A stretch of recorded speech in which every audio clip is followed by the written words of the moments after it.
Assalamualaikum warahmatullahi wabarakatuh. Perkenalkan, nama saya Sri Yulianti dengan NIM 211340121 dari kelas Bimbingan dan Konseling Islam 5C, Fakultas Dakwah UIN Sultan Maulana Hasanuddin Banten. Nah, di sini saya akan menjelaskan tentang laporan konseling keluarga dengan masalah tentang KDART. Nah, di sini tuh nama pasangannya atau kliennya itu suaminya itu berinisial DL dan istrinya berinisial AR. Nah, tanggal konselingnya ini 30 November 2023. Nah, waktu konselingnya ini pada jam 9 sampai jam 10. Tempat konselingnya ini di rumah Ibu AR.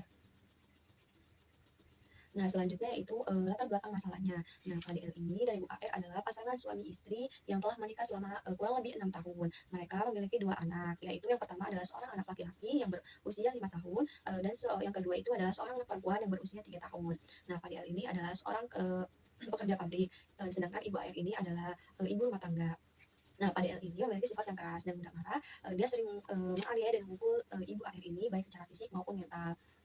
Nah, sehingga Ibu AR ini merasa sangat tertekan dan ketakutan dengan perlakuan Pak DL tersebut. Nah, Bu AR ini merasa sangat tertekan dan trauma dengan kejadian-kejadian yang sudah dialaminya.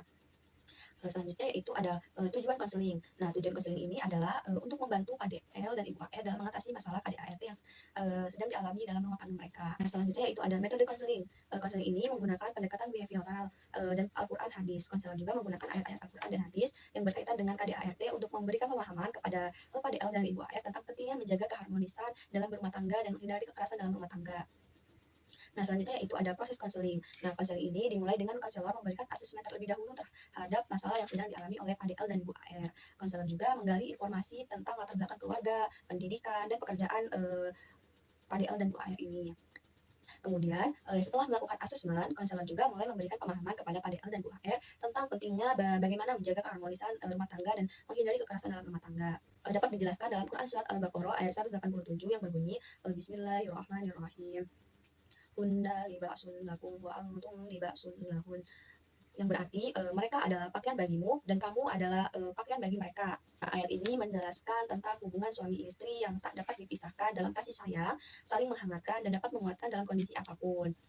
Nah, baik suami maupun istri ini diwajibkan untuk menjaga aib satu sama lain karena mereka sudah seperti pakaian bagi pasangannya. Selanjutnya juga konselor memberi pemahaman kepada KDL dan Bu AR dan juga menjelaskan bahwasannya KDART ini adalah perbuatan yang dilarang oleh agama Islam. KDART juga dapat menimbulkan berbagai dampak negatif baik bagi korban maupun pelaku. Dapat dijelaskan dalam hadis riwayat Baihaqi yang berbunyi Rasulullah Shallallahu Alaihi Wasallam bersabda bahwasanya sebaik-baiknya kalian adalah yang paling baik kepada istri dan janganlah kalian pukul istri kalian seperti halnya kalian memukul budak-budak kalian. Nah, jadi di sini itu tidak boleh memukul istrinya sendiri. Nah, selanjutnya itu konselor juga menjelaskan bahwa PDL ini memiliki tanggung jawab untuk menjaga keharmonisan rumah tangganya. PDL juga harus bisa mengendalikan emosinya dan tidak melakukan kekerasan terhadap Ibu AR. Dan tidak hanya PDL saja yang diberikan pemahaman, tetapi Bu AR juga diberikan pemahaman bahwa dia memiliki hak untuk dilindungi dari kekerasan. Bu AR juga harus berani melawan kekerasan yang dialaminya dan meminta pertolongan kepada pihak yang berwenang. Nah, di sini dapat dijelaskan dalam Quran Surat Al-Imran ayat 159 yang berbunyi, Bismillahirrahmanirrahim. Fabima rahmatin minallahi linta lahum walau kunta fadhiyan ghalidha qalbi la anfadhu min hawlik fa'fu anhum wastaghfir lahum wasawwirhum fil amri wa idza ajamta fatawakkal 'ala Allah innallaha yuhibbul mutawakkilin. Yang berarti, maka berkat rahmat Allah engkau Nabi Muhammad SAW berlaku lemah lembut terhadap mereka. Seandainya engkau bersikap keras dan berhati kasar, tentulah mereka akan menjauh dari sekitarmu. Oleh karena itu, maafkanlah mereka, mohonkanlah ampunan untuk mereka, dan bermusyawarahlah dengan mereka dalam segala urusan. Kemudian apabila engkau telah membulatkan tekad bertawakal kepada Allah, sesungguhnya Allah mencintai orang-orang yang bertawakal.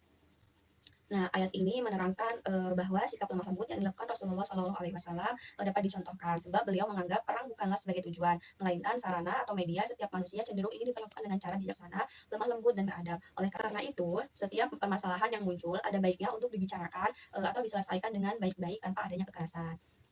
Nah, selanjutnya yaitu ada hasil konseling. Nah, setelah melakukan proses konseling, KDL dan Bu AR ini mulai memahami pentingnya menjaga keharmonisan dalam keluarganya dan menghindari kekerasan dalam rumah tangganya. PDL juga berjanji untuk tidak lagi melakukan kekerasan terhadap istrinya yaitu Bu AR, dan juga Bu AR merasa lebih berani untuk melawan kekerasan yang dialaminya. Dia bertekad untuk melindungi diri dan anak-anak dari kekerasan. Mungkin itu saja yang dapat saya sampaikan atas penyampaian laporan yang sudah saya buat. Kurang lebihnya mohon maaf. Wassalamualaikum warahmatullahi wabarakatuh.